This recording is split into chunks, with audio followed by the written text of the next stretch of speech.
Well, I guess my story goes back maybe about 10 years. I used to work in disabilities and aged care, and that was my main occupation and where most of my experience lies. Unfortunately, about 10 years ago, I made a mistake and basically developed a criminal record, which prevented me from working in that industry any longer. Ultimately,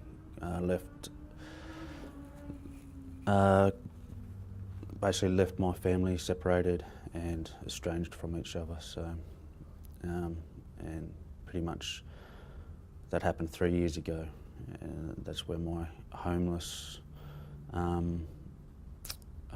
began, really.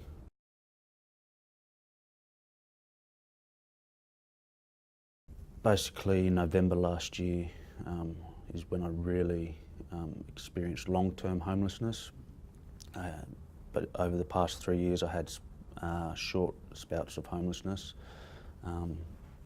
But going into the most recent homelessness stage, it was really a isolating effect.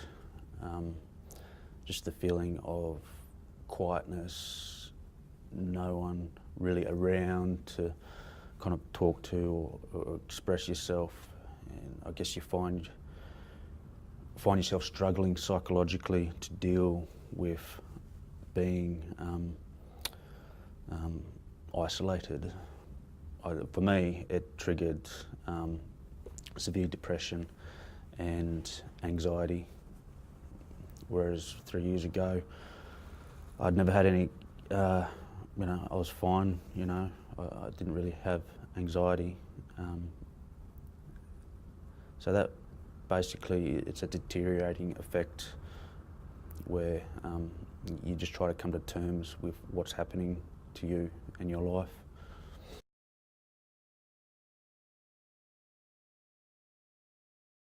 In a typical day, you'll wake up 7 o'clock in the morning.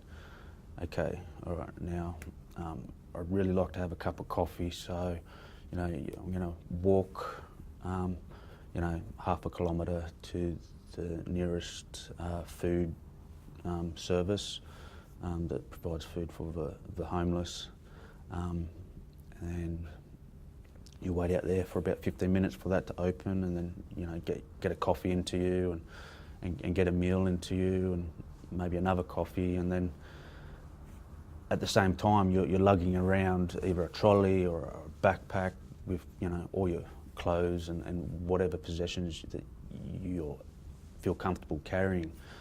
And so you generally get that first meal in the morning, and then you go through a process of, okay, well, now that's over. Now I have to start thinking about the next meal. But in the meantime, there's a gap between those meals where you're trying to figure out what to do with yourself. Where can I go? Who can I talk to? What can I do? And then the moment you step outside, because you've been in a warm place, you step outside into the freezing cold, and all of a sudden, I need to go to the toilet. So, you walk around the city looking for a public toilet. It's not always that easy to go into a public toilet with a trolley or a backpack. You can't fit half the time, so you weigh the decision. Okay, well, do I leave my stuff outside while I go to the loo? And so you just continuously going through these dilemmas of just trying to meet basic general needs. And when you've got mental issues on top of that and psychological issues on top of that, it can be quite challenging.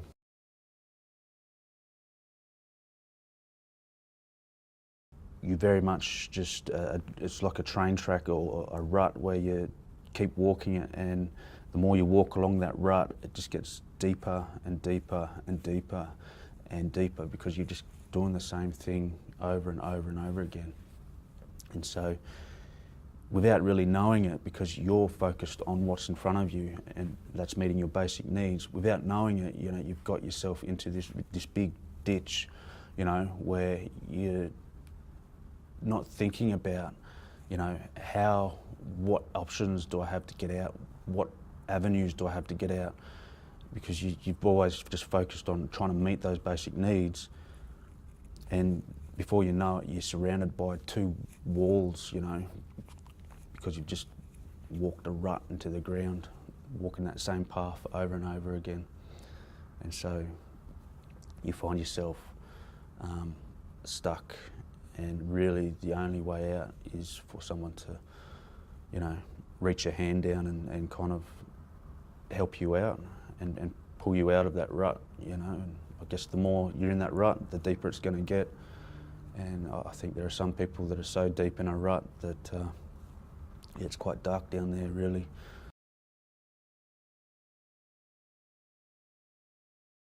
You can do short-term things to help. You can volunteer or contribute to services that do provide the essential needs and support for homeless people. A human being, despite, you know, whatever problems that they may face, you know, are still human beings, you know, and they should be treated like human beings and viewed as human beings. Just because they are different to you, you know, doesn't mean that their rights are any less applicable. And so I feel like building awareness to implement some sort of change, you know, it's about change. You can see what you can see at the moment, and most people will generally look at that and they say, well, I would like to change that, you know, and think about how can these things change and how can you help change this situation. I mean, it's okay providing, you know, food and basic necessities, but in the bigger picture, you know, how could that situation be changed? But on a short term, you know, it's really just about stabilisation. You know, I personally, someone from the community helped me. All I really needed was a short-term period of stabilisation where I could put my things and then organise myself, because to really get anything done, you know, worthwhile, you need to have a certain level of organisation, and it's quite, well, near impossible to organise a life and a way out of a rut that you've got yourself into from a backpack or a shopping trolley, you know.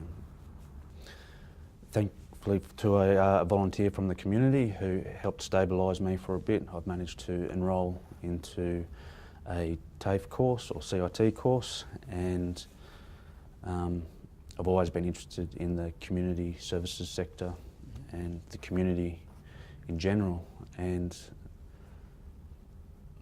I basically like to take my experiences from here and help other people to achieve, you know, progress and forward movement in their life.